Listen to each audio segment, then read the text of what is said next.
thank you for that introduction, Patricia, and thank you for giving up your time to come here and listen to me talk about it.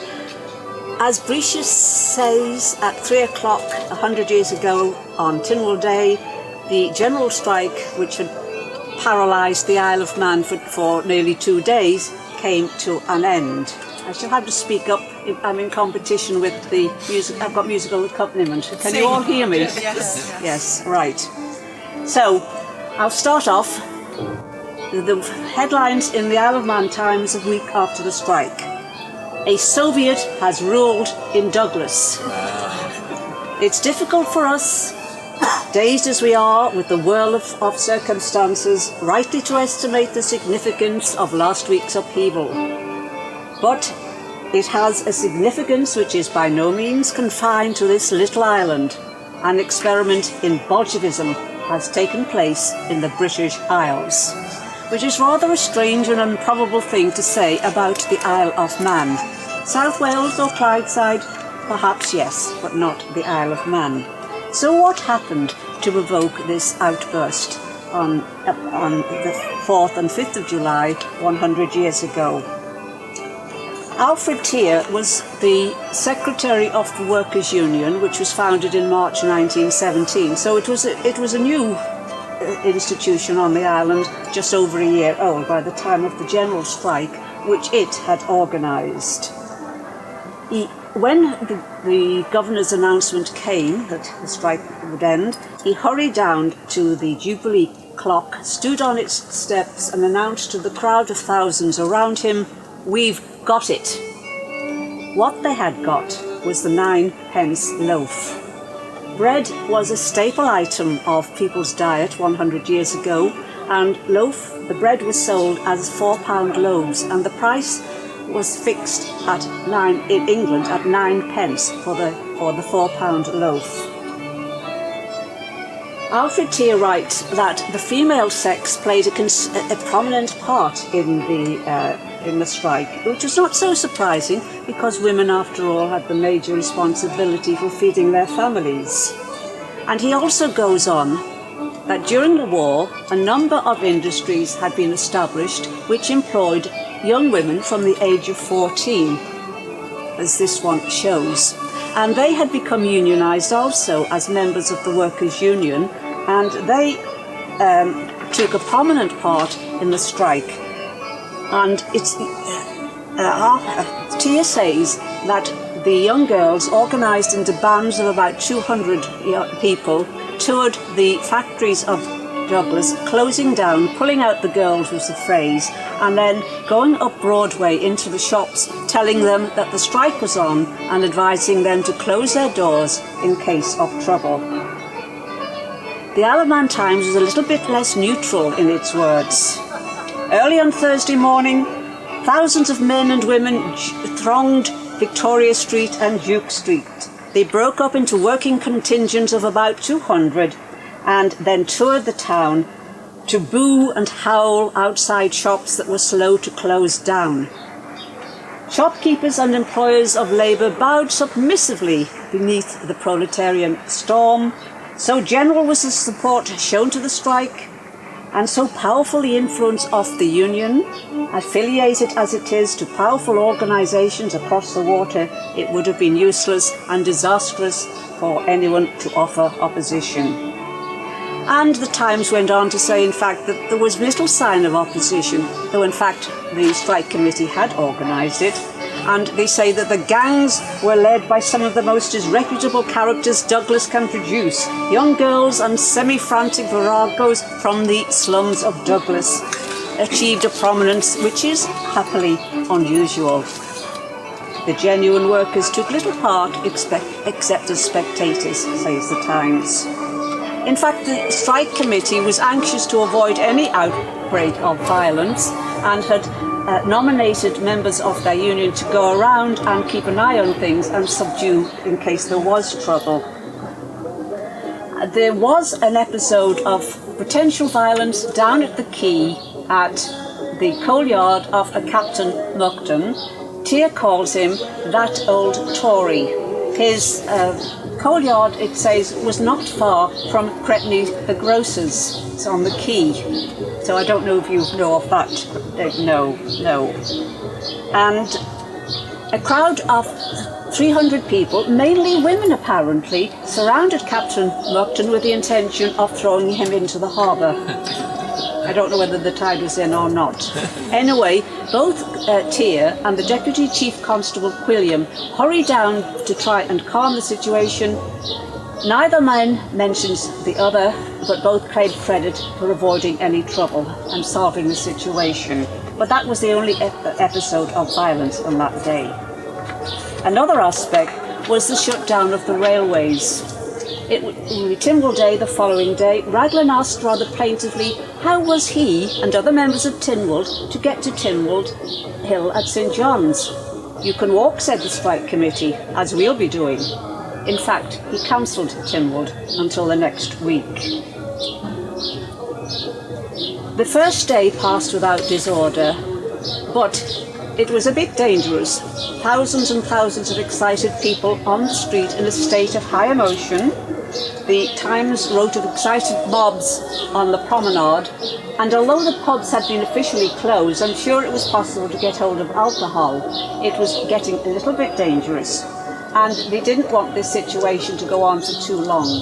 On the Friday morning, the strike committee was called in to negotiate with Lord Raglan, and at 3 o'clock precisely, it's now 3:10. 100 years ago, a notice was posted outside Government Office saying that the 9p loaf would be reinstated immediately, and therefore the strike came to an end. Raglan and the Attorney General then took themselves off to London, presumably to explain themselves to the Home Office and the Treasury, because how was the loaf to be paid for? An interesting point, Raglan's always the villain of the piece, but by this point in time, he wasn't quite so. Walter Camel, one of the prominent Labour leaders, says that Raglan understood the gravity of the situation, but one party didn't, the House of Keys, at which there were shouts of shame. The strike lasted for less than 2 days, but I think there were 2 very significant days. There's always been a tendency to think of the Isle of Man as a place without great political or religious unrest, but if anyone has read Robert Fison's book about the struggle for democracy will know that that book puts paid to the idea in the 19th century that there was no conflict and difficulties, and indeed your researchers in the early 20th century have uncovered a whole network of people who fought against established authority. The one name we know of course, is Samuel Norris, who was even sent to prison for his beliefs. So, why did the strike happen? To go back to the beginning of these, note that in 1918 the war was of course still raging, and there were long-standing and unresolved problems dating back maybe decades, certainly from the time Lord Raglan was appointed as governor in 1902, but as we will all know, Lord Raglan was not a man to take kindly to talk of change or of reform, and nothing really was done about that. And whatever pressures existed were made worse by the pressures of fighting a total war. Inflation of prices, according to Tier and Norris, was 78% in 1917, above that number as in 1914. War changed a great deal. It changed concepts and ideas and organisations of society, and one thing it changed was the concept of a government's duty to its people. In 1914, Lord Raglan and indeed Tynwald took relatively little responsibility for the welfare of its people. They would take care for public health. That would affect everybody, but as for dealing with the poor, that really was a matter for the guardians of the poor, and they were the responsibility of the boards of guardians. The island was afflicted by its usual social ills, high levels of child mortality, Junius Junior, writing in the Times, said it was more dangerous to be a child than to be a soldier fighting in the trenches. 1 in 9 children died before their first birthday. He also castigated members of the Boot and Shoe Society. I have seen, he said, children running barefoot in December around Douglas. What is the Boot and Shoe Society doing? They are failing in their duty to the children. The newly elected chairman of that committee had said that he would make sure that no undeserving child got free boots or clogs. What, asked this reporter, was an undeserving child? Bovine TB was another scourge, especially for children. Other diseases such as typhoid took their toll, especially linked with malnutrition and poor standards of housing. Housing for the poor was a disgrace, said many commentators. Within a stone's throw of the House of Keys, there are rookeries and shanties which are a disgrace to Douglas. All the reformers knew that the problems of reform were linked, constitutional, fiscal and social. It seemed impossible to change one without changing them all. But with Lord Raglan, it seemingly impregnable, even Samuel Norris failed to change anything. It seemed as if there was deadlock, nothing would change.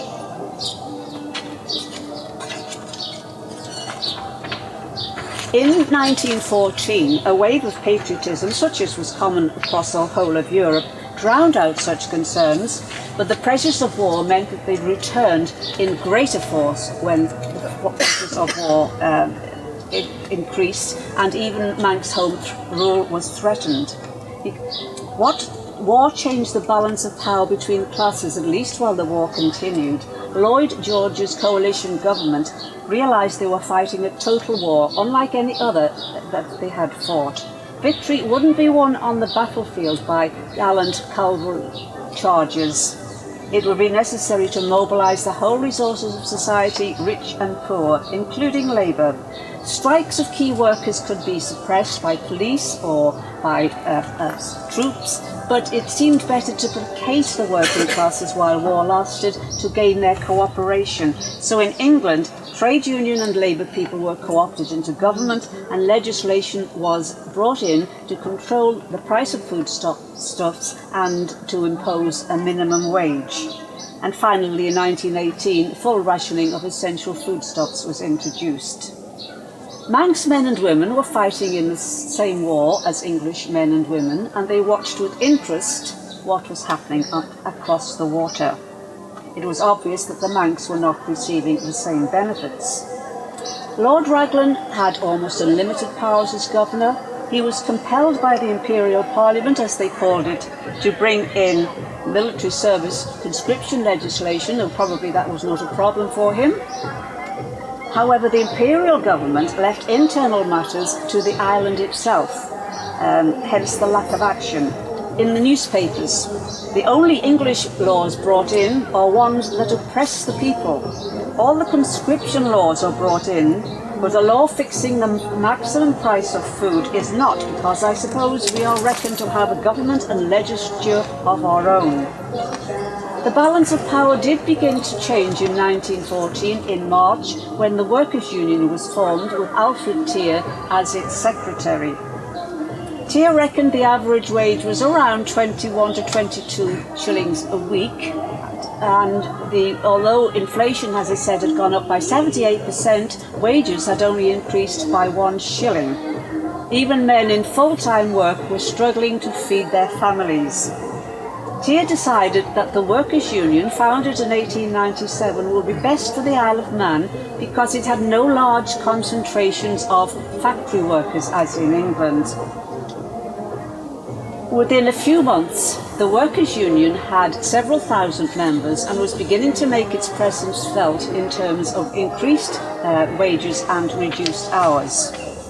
In September 1917, the Imperial government decided to subsidise the price of flour so as to hold the price of the £4 loaf to 9p. There were immediate demands that Tynwald introduce the same law. After all, Manx men and women were fighting in the same war. People waited for a response from Raglan and from the Keys, but there was none. It was only after Alfred Tyr asked Charles Duncan, who was General Secretary of the Workers' Union and MP for Barrow-in-Furness, to raise the question in the House of Commons that Raglan took action. Well, at least he took delaying action. He set up a Keys committee to investigate the matter. They did try to suggest that the cheaper loaf be given only to poor people, but at that there was cries of outrage. That was the equivalent of saying that people were paupers. We are not going to have our children declared paupers for the sake of saving the pocket of the rich, declared the Isle of Man Examiner.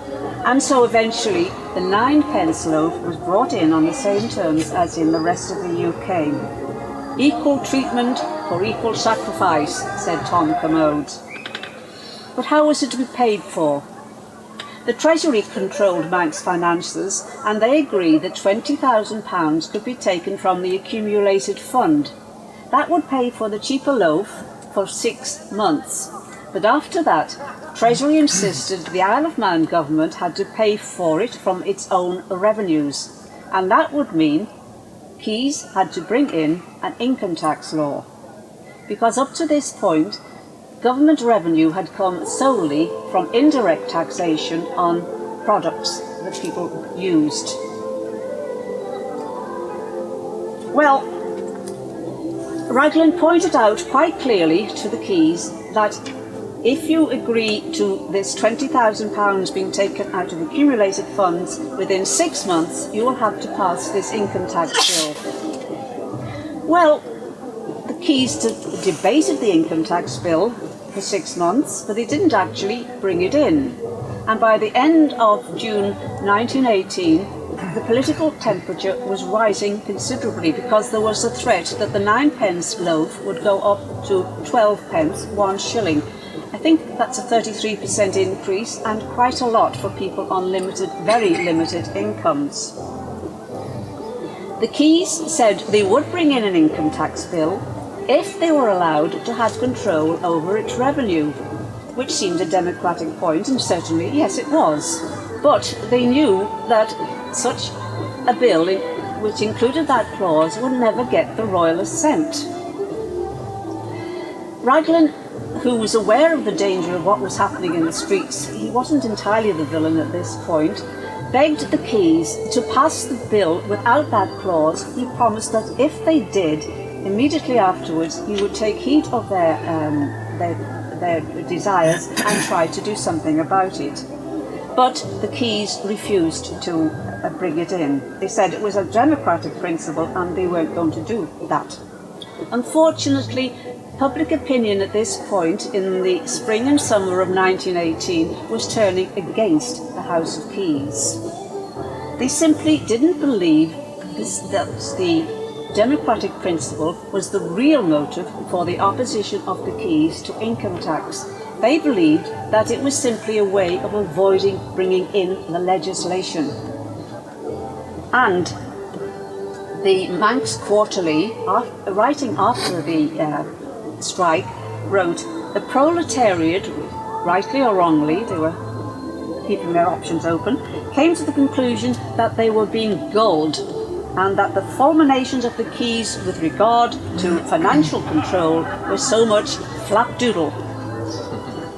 So all during the winter and spring of 1918, arguments raged in the Examiner about the merits of annexation to England, because even Home Rule was being brought into question. What is the point of Home Rule, people were asking, if the Manx people were denied the benefits enjoyed by the people in the rest of the British Isles? The Examiner pointed out that if the income tax bill failed, Home Rule was in danger. Nevertheless, the Keys remained adamant. Now back to the Workers' Union. They were aware that they had industrial power, but they also had political power if they chose to use it. William Clucas, who was one of the Labour leaders in that period, said, "War has elevated Labour to a supreme position. The nation has discovered it depends on the amount of service and sacrifice which Labour can offer." So when crunch time arrived, 30th of June 1918, the leaders of the Workers' Union decided that rather than fight solely for the benefits of their members, they would try to bring in the benefit for the whole community. Now, Lord Raglan, as I said, had warned Tynwald that the money to pay for the 9p loaf would run out in 2 days' time, and he wanted Keyes to pass his income tax bill without the clause demanding control of revenue, promising to deal with it later. The Keyes were adamant, despite warnings from the Attorney General and even from the Bishop about the unrest in the streets outside their doors. Never before, said the Times, has His Excellency shown himself to be so thoroughly upset. A rare glimpse of emotion was displayed by this affable aristocrat. The strike committee of the Workers' Union was preparing for the worst. On the Sunday evening, members fanned out across the island to urge support for the strike. William Cannell went to Peel. He held a meeting in the Market Square. He said, well, he apologised for holding this meeting on the sacred day, on Sunday, and said that in view of the sacred day, he would moderate his language to some extent. It's almost possible to feel sorry for Lord Raglan at this point. He was caught between the Workers' Union and pressure from the Treasury, which also wanted him to get an income tax bill through the Keyes to Tynwald. Yeah, that was to pay so the island could pay for more money for the war. But I've seen a letter in the National Archives. The Chancellor attaches some importance to your managing this situation successfully. The result will be watched with some interest on this side. An implied threat, I suppose. So the reformers in the Isle of Man and the Royal Treasury formed a pair of unknowing and rather odd allies at this point. What followed then on the 4th of July was an explosion of rage against a legislature which had seemed indifferent to their needs in a time of war. The Isle of Man lost almost the highest percentage of its conscripted men dead. I think only Manchester had a higher percentage of casualties. They were fighting and suffering, and yet they were being deprived of the cheaper loaf which other parts of the British Isles enjoyed. They were alienated from their own political institutions. Tyr and Norris and other reformers had to appeal to English institutions and the House of Commons as an appeal of last resort. And it was the power of English trade unionists and the Liberal, Labour and Irish nationalist MPs that provided partnership for Manx radicals and Labour activists against the inertia of their own political elite. So, hence the strike, which was successful in paralysing the island. All transport came to a halt, the shops closed, the strike was solid throughout the island.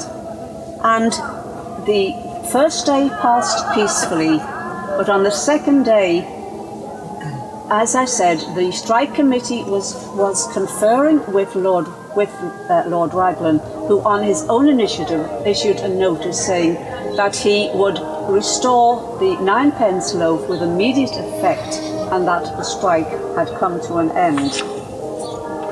So to go back to the beginning, we've got it, said Tyr. What had they got?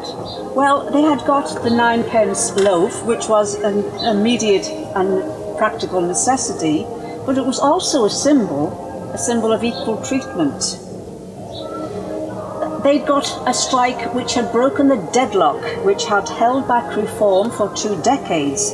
It forced the resignation of Lord Raglan, who had failed spectacularly to manage the situation as his superiors had requested. Through his failure, the prestige of the Crown was in danger of being damaged. He had to go. And his successors, as a mark of reform, were appointed for a limited term, 7 years, then later that was reduced to 5. It humbled the House of Keyes in their claim to represent the Manx people. There was no great change until the general election, which we all know is fixed. It was fixed at 7 years at that point. But in the 1919 general election, 4 members from the Manx Labour Party, which had been formed in September 1918, it's also the centenary year of the Manx Labour Party, 4 members were elected to the House of Keys. Christopher Shimon, Alfred Tier, Gerald Bridson, and my mind has gone completely blank. That's Alfred Tier. That's Alfred Tier. Yeah. James Corran. Sorry about that. Yeah. James Corran, yes. So 4 members were elected. So was Norris, and some of the more reactionary members of the old House of Keys either didn't stand or didn't succeed in being elected again. So there was a more progressive House of Keys, and with that, reforms could be brought in. For instance, the old age pension, which had been debated for 10 years, was brought in as soon as the political will existed to do so within 6 months of the general election. Samuel Norris had the privilege of handing the princely sum, I think of 7 shillings, to 6 elderly ladies and 1 elderly gentleman. And other reforms followed quite quickly. And Home Rule was saved. Home Rule as it existed in 1914 seemed to work only for the political elite and was in danger of being rejected. But a modernised form of Home Rule was accepted and indeed, of course, has become treasured. It's something that we value immensely, and imagine without it we would be like Cornwall perhaps. It has tourism, it did have mining and fishing like the Isle of Man. It's reckoned to be the poorest county in the British Isles. So imagine if we did not have Home Rule. And so that the 2 days of the of the strike were important in ways which we have not always considered. And as for Bolshevism, I suppose it was a surprise of the elite to find thousands of people out on the streets, because change that was achieved was not achieved by the normal constitutional methods of petitions and meetings and so on. It was achieved by direct industrial action, which was not something that was common in the Isle of Man. Thank you.